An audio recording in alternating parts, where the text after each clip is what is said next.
Hello, and welcome to the book chat for Erha Volume 9.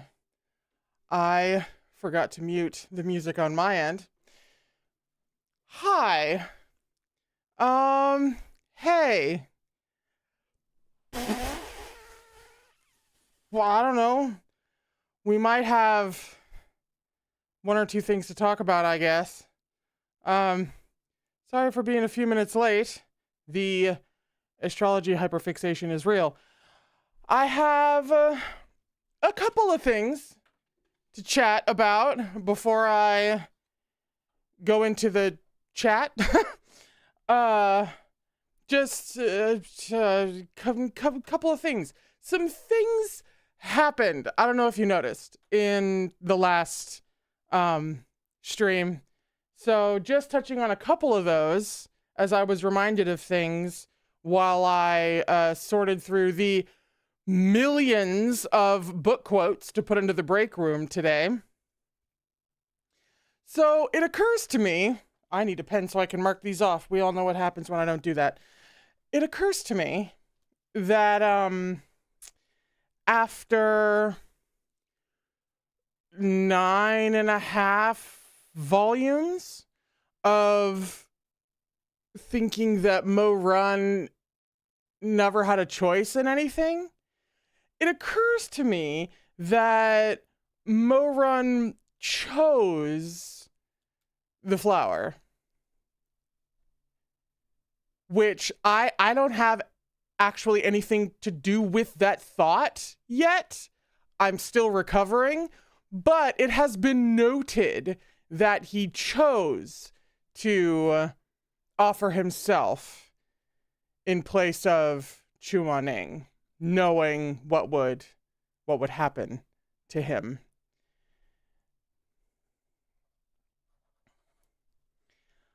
Also, I couldn't help but notice with the whole Shimei regretting his future self, like Shimei sees Hua Binan and he's like, oh dear God, no. Outside of that having, there's an axiom in there somewhere, like there's some pithy one-liner about being the person past you won't be ashamed of or horrified by, or just be a past you, be a current you that past you is proud of. There's something in there centered around Shimei's ultimate reaction and judgment over his future self that for some reason it reminds me of there's this one part in Death Note where this is minor spoilers. You really don't know, you really can't glean much without like context. But basically, there's this part in Death Note which he's gone, like, by having the Death Note and by using the Death Note, he's gone mad with power. And that's absolute power corrupts absolutely. That's like Death Note's whole thing. And so he's like fully fucking insane. And I forget exactly how, but there's a moment where he, I think potentially by getting rid of it or passing it on to someone else or somehow, he can forget that he ever had it and basically revert back to his old self before he got, his hands on this power, because the authorities were closing in and he was about to get figured out. So in order to dodge them, he basically purged his brain of the experience of having the Death Note. But he knew himself so well that he knew that he would pick it up again. And the second he did, the old him came back.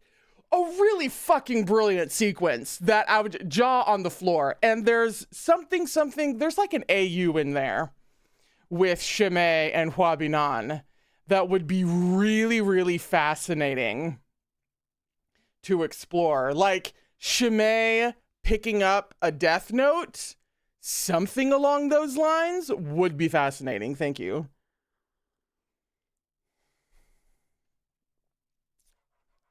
Also, what the heck is this note?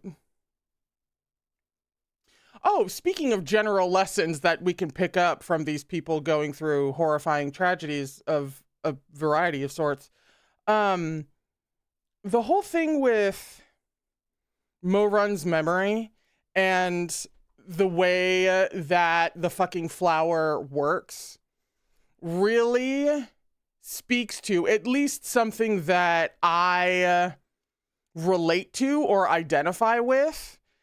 Because hopefully you didn't have a traumatic background. But if you come from a traumatic background, like I do, then it can be really easy to remember your past and remember your adolescence, if that's where the majority of your trauma comes from, and only remember the trauma for the most part. And if you spend your whole life focusing or forgetting, for lack of a better word, that there were indeed good times to be had amidst all of the trauma, that it wasn't literally just an entire block of bad. Like, if you forget that goodness still happened to you, that can indeed turn you into a different person and deeply fuck you up. And I have no idea if that was the kind of thing that Meat Bun was going for that specific aspect of the fucking flower, but I saw it. I was picking up what she may have been putting down. And that's a real, it's a very vivid example of maybe what not to do or what to resist doing if you come from either a traumatic background or any traumatic, like, extended period. Like, 2008 was the worst year of my life, but I can't forget that I met the person who would become like my best friend in college in and around that time, in that year. Like, it's the unfortunate nuance of existence. And I greatly appreciate that happened to be something, that happened to be a factor in Mo Run's story. And that she built this fucking flower to create a psychopath, and one of the chief things that that flower does is wipe out the good memories. She's sick and twisted. Also, one more thing. Everything is reminding me of everything else today. I'm so sorry. So Mo-Run, for rather understandable reasons, given his current understanding of his existence, has that whole he's filthy, he's worthless, he's like rotten to the core, born evil, what the fuck, you know? That whole thing that Mo-Run has. It actually reminded me, like, the part where Chuaning is holding him and while rescuing him, and he has that moment of like feeling like, oh, have I been, like, not just have I been cleansed, but can I be? And he has all of that going on in his head amidst the my basket is full and experiencing joy. And amongst that is the question of redemption as it applies to Mo-Run, but really that centering of I am so filthy, can I possibly get clean? And that actually reminded me of, I forget which season of Supernatural it was, but Sam has a practically series-long thing. For me, it is series-long because I stopped watching it season 7, episode 2, but Sam has a very similar thing. And there's a part in one of the later seasons where he's undergoing like these trials, and even though the trials are like heavily weighing on his physical body and could very well kill him, he's like, no, but I feel like though that I'm being cleansed, I'm being purified. His was in a much more masochistic way, but I can't help, there's a Venn diagram with Mo-Run, Sam Winchester, and Wei Wuxian that there's an essay in there. I feel like you could put together a real mean slideshow about those three. So, that is all the random ass ramblings that I have. How are we feeling going into the reading today? Now that we know what we know, you think you can't possibly know any more than Mo-Run than you do, and then as it turns out, there's more that you could know, actually.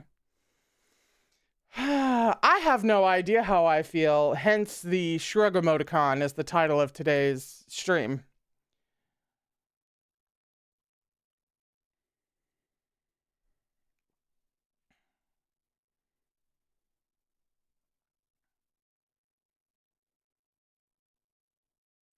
Oh, Henry said, not Dean. I'm sure there's probably like some aspect of a Venn diagram between Mo-Run and Dean as well. It was just that thing with Sam, that specific arc with Sam really leapt out at me.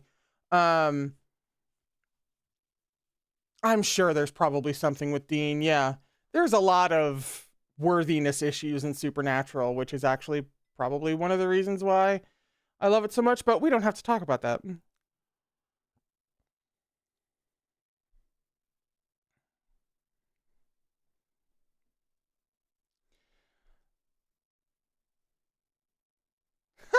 Ninan said we were just talking about how there are so many feelings that we don't really know what they are anymore. Indeed. Relatable, you might say. Which, that is generally my experience with long form content, period. Like, at some point, you've experienced so much and taken in so much story about so many different aspects of this group of characters, however small or big they are, and you almost can't parse it out. There's just too many things all tumbling on top of each other in a, you know, non-orgy context.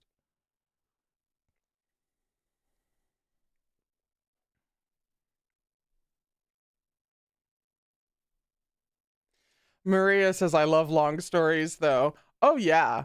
Thanks to Critical Role, I really I have taken shots at long form content that I wouldn't have otherwise, like Arha and the Trails video game series from Japan.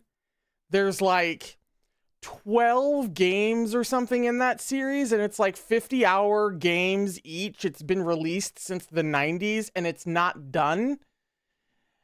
It's like each duology or trilogy is like an arc, and it just keeps going in arcs, and I'm on like the fifth game. I'm on like the fifth game, and I never would have picked it up if it wasn't for Critical Role. So really, we should all thank Critical Role that I even picked up Erha, because at 11 volumes, I would have been like, no.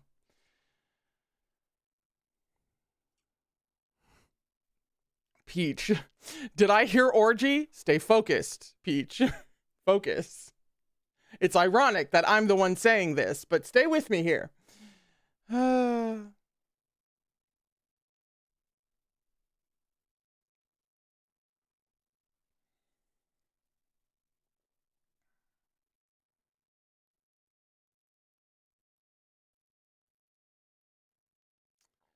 I had somebody dropped into my inbox on Tumblr, like right before I had to start getting ready, and they said something really damaging. It was an observation about the book. This wasn't, nobody was being mean to me.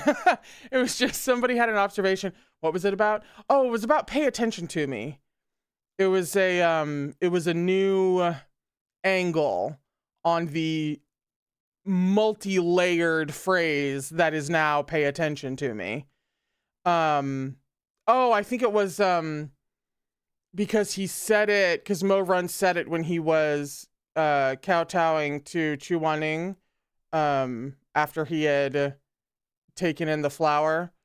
And so he was like, pay attention to me. And I'd have to go back and revisit the actual like phrasing around it. But even if she didn't directly hint at it, the pay attention to me takes on another layer of context in like he's saying, pay attention to me to see that something's wrong.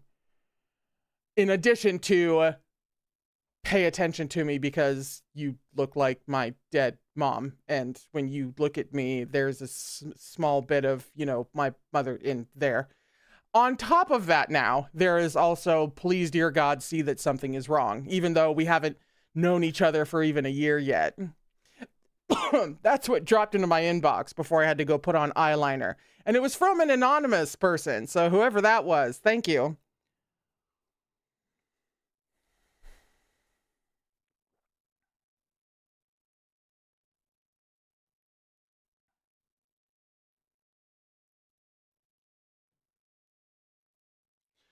Oh, okay, Liv. Who said the mad thing is he doesn't want him to pay attention to him. They both want each other to pay attention to what is beneath the veil. That's a way to put it. Yeah, that's true. Are there meta essays about pay attention to me? Because I would love to read them. Because there's at least, yeah, there's that layer to it that Liv just brought up.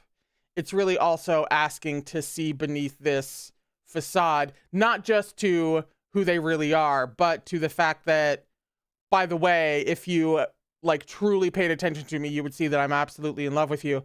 Then there's the whole pay attention to me because something's wrong, pay attention to me because you remind me of my mother, and I feel like there's a fifth one that I'm just not remembering at the moment.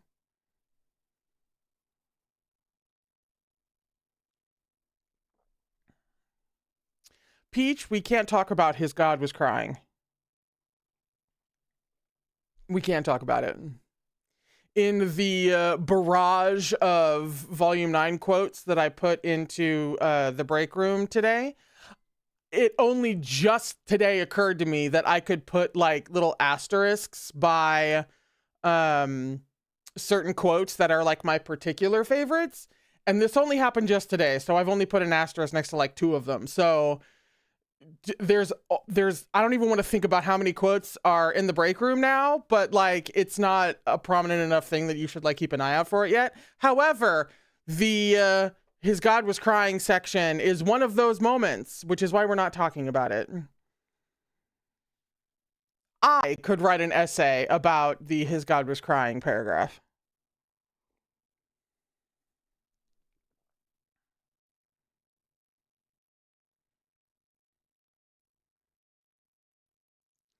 Hey, Maria. And when the past timeline, Chu Wanning regretted he didn't realize something was wrong with Mo Run earlier. Like he wished he'd paid attention. Maria, I'm gonna need you to go sit in timeout. That was irresponsible.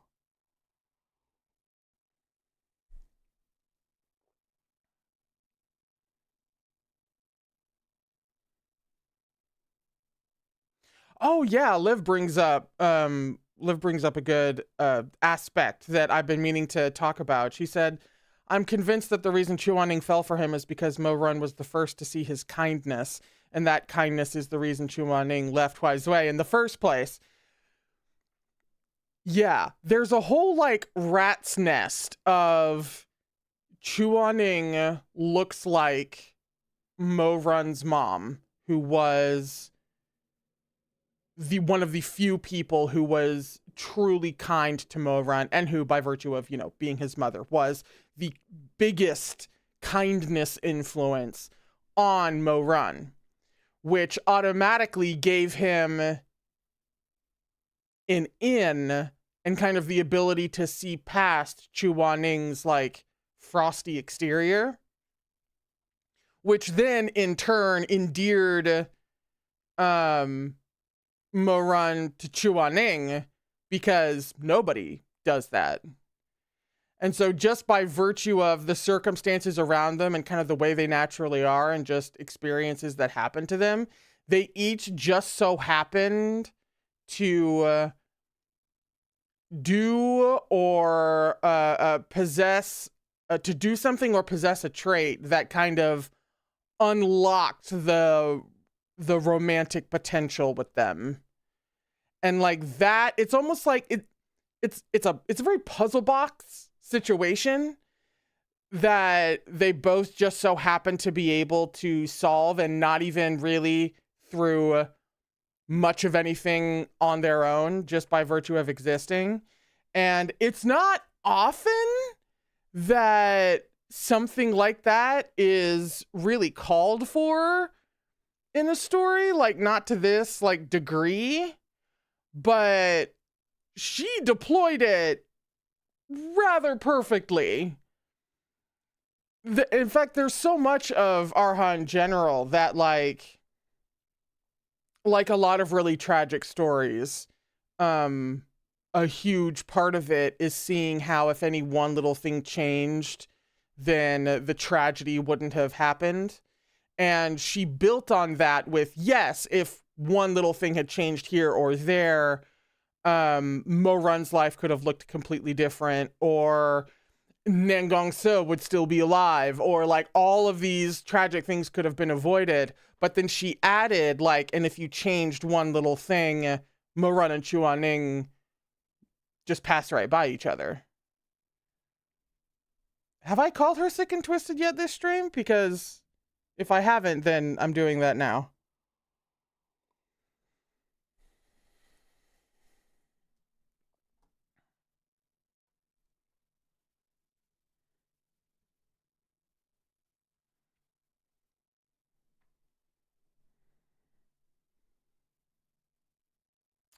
Oh, Blue said, what I said earlier is another aspect. Love me or hate me, just please notice that I exist, as in don't be indifferent to me.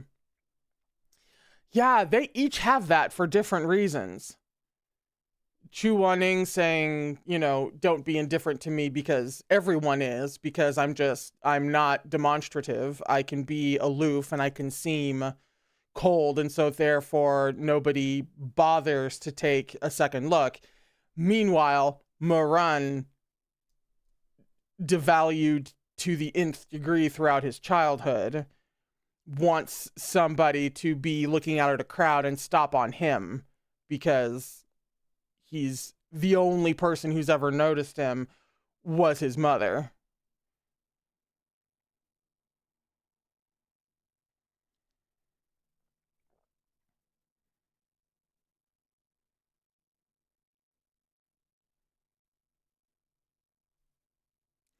Yeah, there it is. Wait, where'd it go?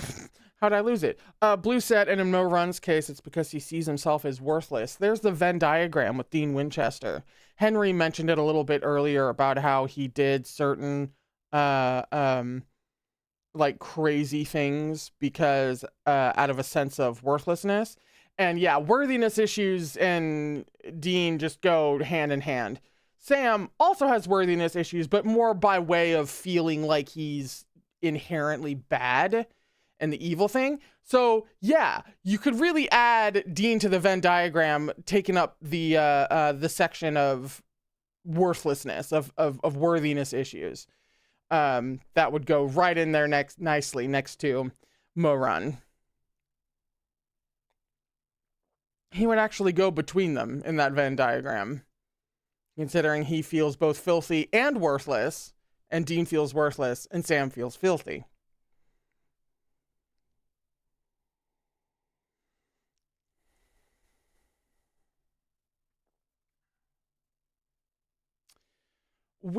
Hang on, I have the volume next to me, let me check. I think after today we'll be about halfway through this volume. I'm still waiting on Mo Run finding out about his flower. Still waiting on that. I would expect her, if I were to make a prediction, I would say that he's going to find out the truth by volume 10 at the latest. Like right now, it could happen at any time, but I don't think she's going to put that off until volume 11, because that's, considering the enormity of everything that's actually going on with Mo Run, I would be very impressed if she pulled that off in literally the 11th hour.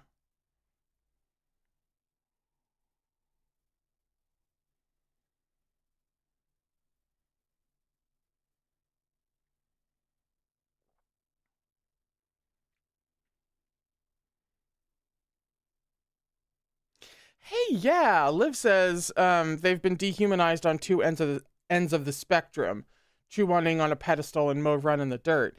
Yeah, we talk a lot about the mirroring between Mo Run and Shimei for obvious, hero-villain foil reasons.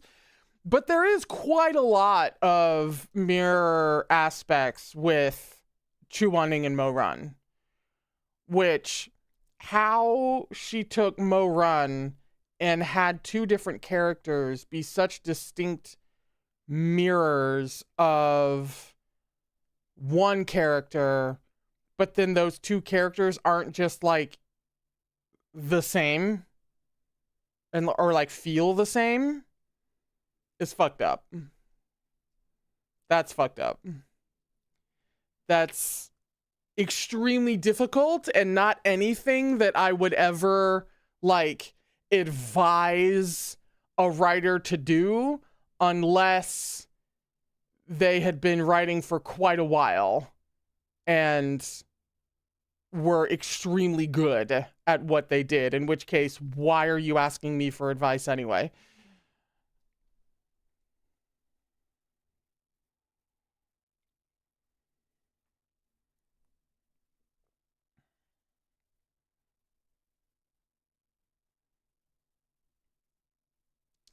Oh, Peach, it's funny. Peach says, I'm joining just after finishing Stranger Things, and I'm very emotional. I was literally woken up at 5 a.m. today by a realization of a theory that I now have about Stranger Things. and it woke me up at 5 a.m. and kept me up. I've been up since 5 a.m. because of fucking Stranger Things. So I see you. I relate to you. And I can't unsee the random ass thought I had at 5 a.m. and now I'm deeply concerned.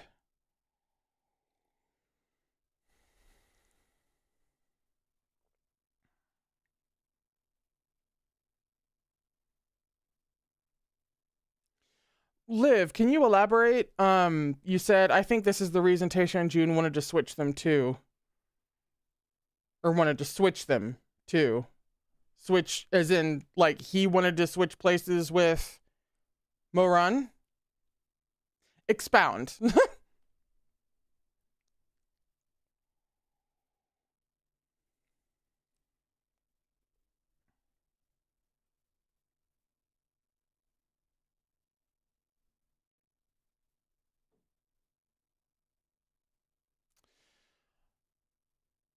Oh, right. Love actually reminds me of another thing. He said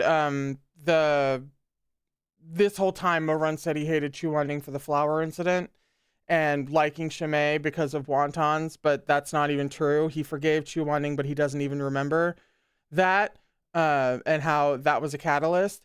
That reminds me of how we may have gotten the sense beforehand, but we're into volume 9 at this point, so who can remember details?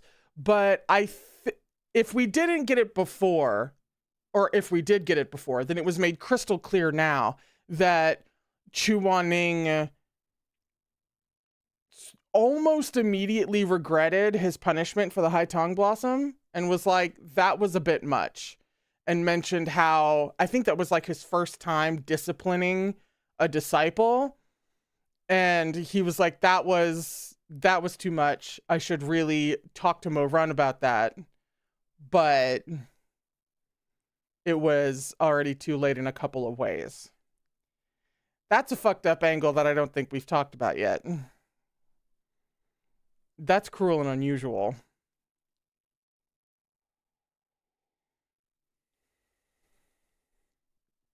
Yeah, exactly, Peach. All of that was the flower. Because now Moran's not talking to him, and Chuaning is like, okay, you won't even... Uh-huh. Ah, Liv, thank you. Tish and June wanted himself on a pedestal and Chuaning in the dirt. It was his inferiority complex. Yes. Yes. Yes. If I could underline that statement, I would. Yes, absolutely. That was one of the biggest fucking things that Tish and Jun was obsessed with, was dethroning Chuaning out of his own sense of worthlessness. Yeah, Henry, not only did he get over the grudge, he sacrificed his whole life and free will for Chuaning's sake, which they had known each other for less than a year. And was Moran 15 or 16 when he got to Xishang Peak? I can never remember. Or was he 14? He was somewhere around there, and I can never remember which. So in just... Was it 14? Ha! I love it. 15. 14. Wow. Just rereading this in order. 14. No, 15, I think. 14, wasn't he? 15. 14 or 15? I think like 14. Guys. At least I'm not the only one who can't remember.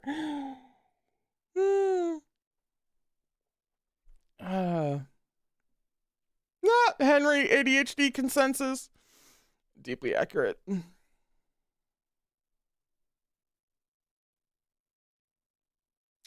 Oh, Love says you were right the last stream when Moran panicked seeing Shimei with Chuaning in a comb during seclusion. It was because his subconscious remembered what happened. Yeah. Yeah. Jesus. Oh, does the book itself say 14 or 15? Blue says 14. So 14 or 15, probably 14, spending the better part of a year under Chuaning as his disciple. I can see very specifically how Mo Run, like, because like your average person wouldn't become so attached to someone in that period of time enough to sacrifice their life, essentially, and free will for someone else. But Mo Run, given what we know about his whole upbringing, it actually does make sense that he would only need shy of a year to love Chuaning so much in a couple of different ways, not just romantically, to the point where at 14 or 15, he makes that decision. She does a really good job of laying out a character psychology to where you can pretty readily understand why everyone does what they do in this story. It's hard to lose track of in that way. MXTX did a freakish job in Modazushi of having you understand why everyone did what they did, in the sense of you understand their role in society and therefore their job is this, and their personality is also this, so you understand how the whole like political structure and events like play out. And Meat Bun did this in a more, in a less rigid way. And I only say less rigid because it's not a deeply political plot.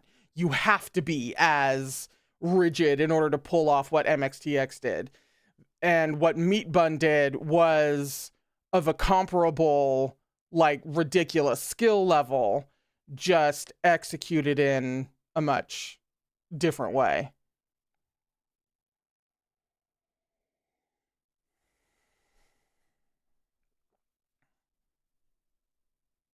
Oh, Liv.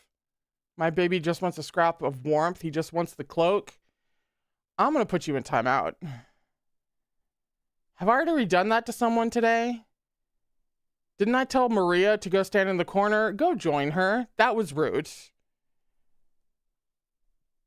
That was cruel and unusual.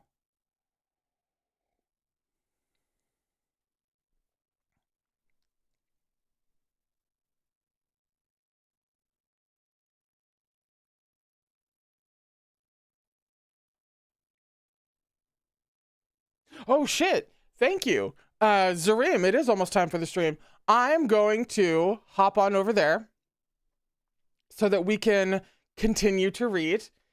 I might be wrong. After today's stream, we might be just shy of the halfway mark. I'm not sure, but we get to find out. So I'm going to hop on over there and get ready to keep reading volume 9. Thank you for hopping in and chatting with me. As always, I'll see you over in the reading stream in just a couple of minutes. Screaming probably when I get there. Alrighty? I'll see you in a couple.